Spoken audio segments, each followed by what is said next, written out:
Hello everyone, I am Ifra, hope you are doing well. So इससे previous video में हमने पढ़ा था interchange of exclamatory and assertive sentences, कि जब हम एक्सक्लेमेटरी को असर्टिव सेंटेंस बनाते हैं तो कैसे बनाते हैं। उसी टॉपिक को आज कंटिन्यू करेंगे।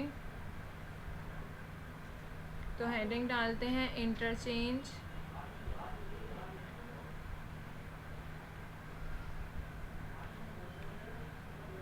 ऑफ एक्सक्लेमेटरी, ज़्यादा छोटा बन गया,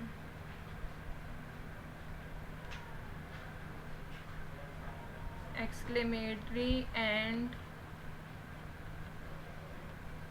assertive sentences।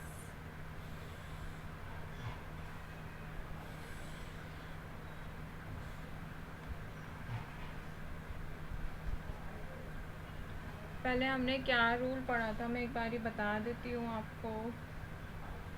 यहाँ पर लिखते हैं रूल।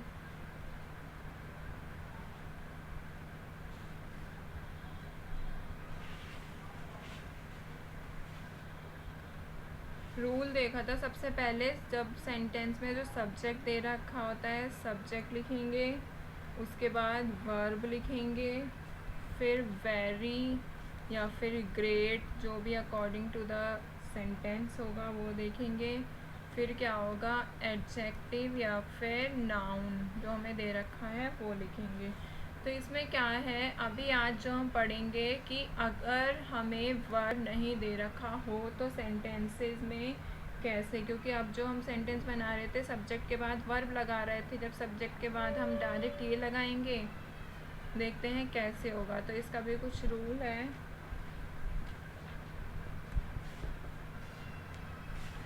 तो यहाँ पर लिखते हैं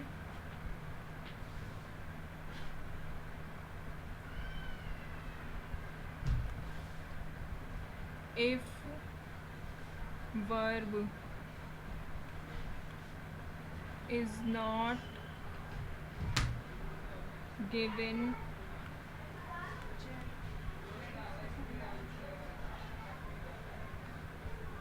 in exclamatory सेंटेंसेस, की अगर वर्ब हमें नहीं दे रखी होगी एक्सक्लेमेटरी सेंटेंसेस में तो हम क्या करेंगे, फिर असर्टिव सेंटेंसेस को कैसे स्टार्ट करेंगे।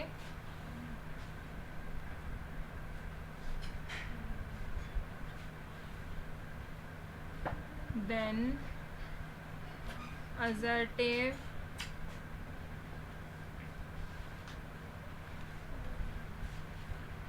sentences starts with, कैसे स्टार्ट होगी, इट इज़।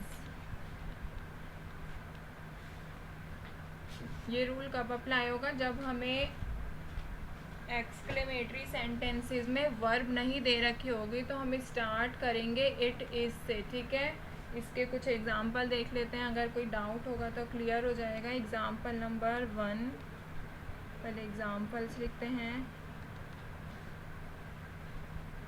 फर्स्ट एग्जाम्पल है जैसे how kind of you to save my life. ये क्या सेंटेंस है, ये है एक्सक्लेमेटरी। वो तो आपको मार्क से भी दिख रहा होगा, और इसकी जो बात है इससे भी पता चल रहा है कि how kind of you to save my life. ये सेंटेंस क्या कह रहा है कि आप कितने दयालु हैं कि मेरी जान बचा ली। काइंड मतलब पता है दयालु होता है। अगर मैं इसको इंटरचेंज करती हूँ असर्टिव सेंटेंसेस में, आप देखिए इसमें हमें वर्ब नहीं दे रखी है। वर्ब क्या है, नहीं दे रखी।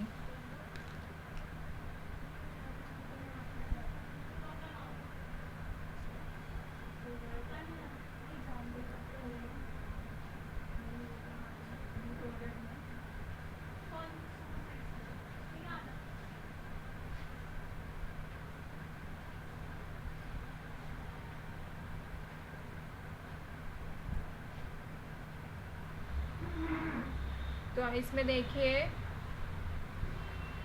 वर्ब नहीं दे रखी, तो सेंटेंस कैसे बताया था, कैसे शुरू होगा, सेंटेंस शुरू होगा इट इज़ करके।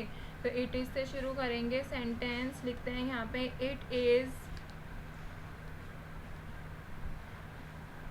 फिर क्या करेंगे वेरी और ग्रेट में हमें देखना था। वेरी कब यूज़ होता है, जब हमारे एडजेक्टिव की बात हो रही हो, और ग्रेट कब यूज़ होता है इन केस ऑफ नाउन, जब नाउन हो। तो ये क्या है, इट इज़ वेरी, क्योंकि kind,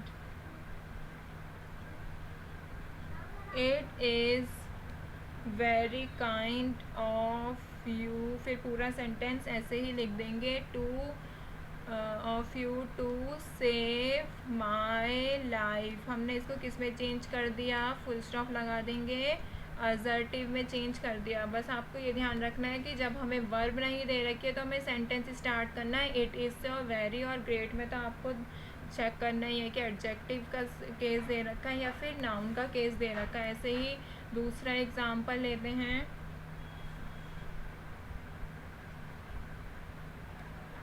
What a pity you did not come। ये कौन सा सेंटेंस है, ये भी क्या है एक्सक्लेमेटरी सेंटेंस है, ये सी है, ठीक है, ये ओ है, ये एक्सक्लेमेटरी सेंटेंस है। क्या कह रहे हैं, कितनी अफसोस की बात है कि तुम नहीं आए। इसका मतलब क्या होता है, पिटी का मतलब अफसोस, कि अफसोस की बात है कि यू डिड नॉट कम। अगर मैं इसको चेंज करती हूँ असर्टिव सेंटेंस में, तो क्या है, इसमें वर्ब दे रखी है, दिख रहा है इज, एम, आर, वॉज, वर, कुछ दिख रहा है, नहीं दिख रहा है। तो इसको सेंटेंस को कैसे स्टार्ट करेंगे, इट इज आ, ये क्या है, ग्रेट नाउन,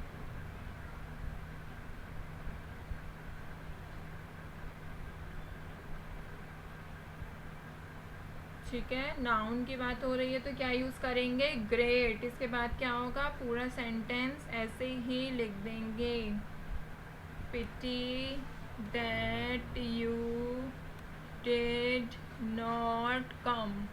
तो आपने देखा इसमें क्या यूज़ हुआ, वर्ब नहीं है, इट इज़ से यूज़ हुआ। ग्रेट क्यों यूज़ हुआ, क्योंकि ये केस जो था नाउन का था।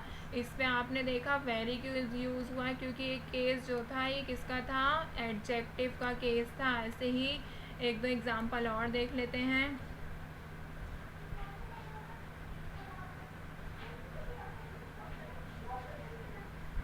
What a lovely shot। तो ये क्या है, ये भी हमें एक्सक्लेमेटरी सेंटेंस दे रखा है कि व्हाट आ लवली शॉट। अगर मैं इसको चेंज करती हूँ असर्टिव में तो कैसे चेंज होगा, ये वर्ब नहीं दे रखी है इसमें भी, आप देखेंगे तो ये कह रहा है कि क्या प्यारा शॉट है, इट इज़ लगाना पड़ेगा, इट इज़ अ लवली, ये क्या है एडजेक्टिव, वेरी, यहाँ पे मैं लिख देती हूँ, ये क्या है एडजेक्टिव है, ये ऊपर चला गया ना, दिख नहीं रहा, एडजेक्टिव है, ठीक है। It is a very lovely shot, ये क्या हो गया, असर्टिव सेंटेंस बना दिया हमने। ऐसे ही फोर्थ एग्जाम्पल लेते हैं, What a change from rags to riches।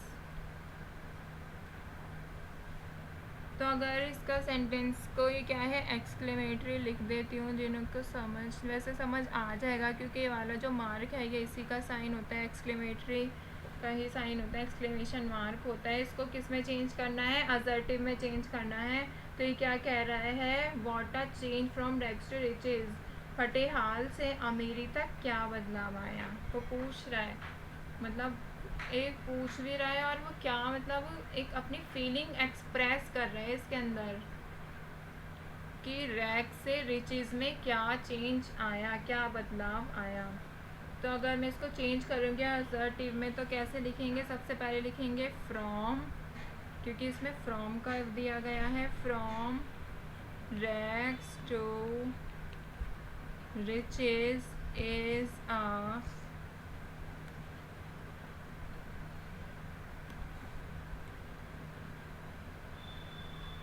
Wonderful change. क्या बनाया हमने इसको, असर्टिव में कैसे बनाया, फ्रॉम रैग्स से मतलब फटे हाल से अमीरी इज़ अ वंडरफुल चेंज। ठीक है, ऐसे ही एक और देख लेते हैं फ्रॉम वाला ही, ताकि आपको फ्रॉम वाले सेंटेंसेस भी आ जाएं कि जब वॉट का यूज़ दे रखा होगा।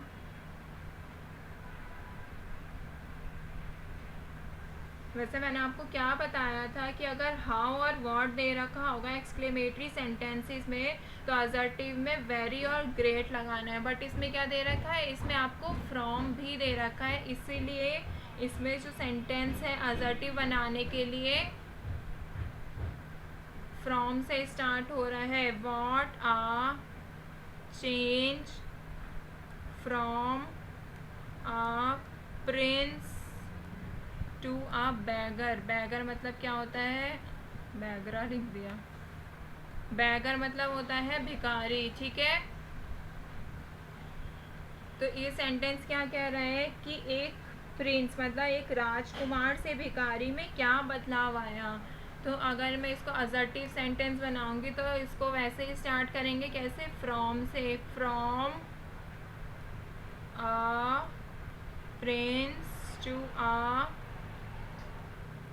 beggar is a hard change. इसको हार्ड चेंज क्यों बोला है, ऑफ कोर्स जब कोई प्रिंस से बैगर बनेगा तो वो हार्ड ही तो होगा। इसमें वंडरफुल क्यों बोला है, या आपको सेंटेंस को देख के खुद समझना होगा। इसमें वंडरफुल क्यों बोला है, क्योंकि बुरे से अच्छा हुआ है और ये अच्छे से बुरा हुआ है, इसीलिए। जब कोई अपने से कम होता है तो उसके लिए वो हार्ड होता है, और अपने से ज़्यादा होता है तो वो ईजी होता है, उसको वो अच्छा लगता है। तो आज हमने क्या पढ़ा कि अगर सेंटेंस में हमें वर्ब नहीं दे रखी हो तो क्या करना होता है, वर्ब नहीं दे रखी हो तो किसमें, एक्सक्लेमेटरी सेंटेंसेस में तो कैसे होगा, असर्टिव सेंटेंस किससे स्टार्ट होगा, इट इज से स्टार्ट होगा। ऐसे ही एग्जांपल देखे हमने, इट इज से सेंटेंस स्टार्ट तो हो गया, बट आपको वेरी और ग्रेट में अभी भी डिफरेंस देखना होगा। किसमें, वेरी और ग्रेट। वेरी कब यूज़ होता है, एडजेक्टिव के लिए, ग्रेट कब यूज़ होता है, नाउन के लिए। यह आपको याद रखना होगा कि इसमें क्या था कि इट इज़ वेरी काइंड, ये इसके लिए हमने क्या यूज़ किया, एडजेक्टिव है। इसके लिए क्या यूज़ किया, ग्रेट, क्योंकि ये नाउन है। ऐसे ही हमने क्या देखा, फ्रॉम वाले देखे, जब इसमें कोई हमें वेरी और ग्रेट का नहीं दे रखा, क्योंकि इसमें क्या दे रखा है, फ्रॉम दे रखा है। तो ये सेंटेंस कहाँ से स्टार्ट होगा, हम फ्रॉम से ही सेंटेंस को उठा लेते हैं, और अगर ज़्यादा से कम हो रहा हो, कम से ज़्यादा हो रहा हो तो वो सेंटेंस के अकॉर्डिंग यूज़ करते हैं। नेक्स्ट वीडियो में नया टॉपिक लेकर आएंगे, जब तक के लिए रहिए stay tuned and thank you.